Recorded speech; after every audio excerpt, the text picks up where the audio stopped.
So much of the work that I do with organizations is around driving innovation, how to create a more innovative atmosphere for their employees, and how to create more innovative products and solutions. And this is often confused with reinvention, which is a major area of contention between younger and older generations. How do they rethink their entire organization?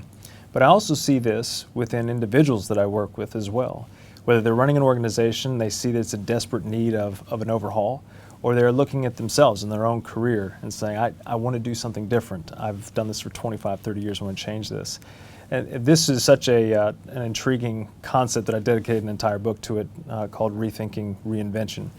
And focused on the key aspects in the process for somebody who is looking to either take the organization and reinvent them or reinvent themselves.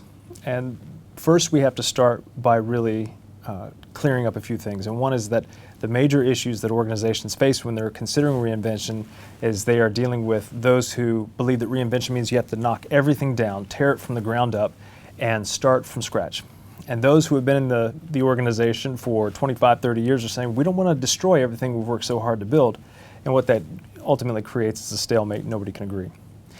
But what I try to emphasize with organizations, and in this book that I wrote as well, is that we have to see that reinvention is not a process of creative destruction, but instead of controlled evolution.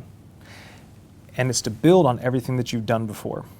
Too many organizations are held back because they want to continue doing the same things that they've always done out of fear of doing something different that may be too risky. Well, reinvention, just like innovation, is risky business.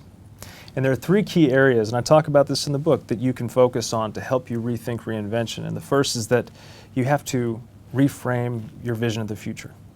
If you just see your organization continuing on, or even yourself continuing in the same direction and hoping that the changing environment won't create too much of a disruption, well then chances are your organization is going to be through very soon.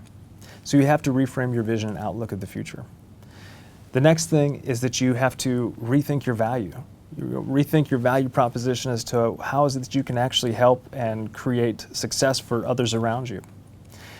The next part, the third part of that, is that you have to repurpose the skills and expertise that you've acquired over your 25 or 30 years, or if you're new to the workforce, 5 years, it doesn't matter. You have to see that what you've gained in expertise and skill sets are not confined to the industry. Find the areas where that can come together, be repurposed, and improve the condition of the type of people you want to work with. This is what reinvention is about. It's controlled evolution.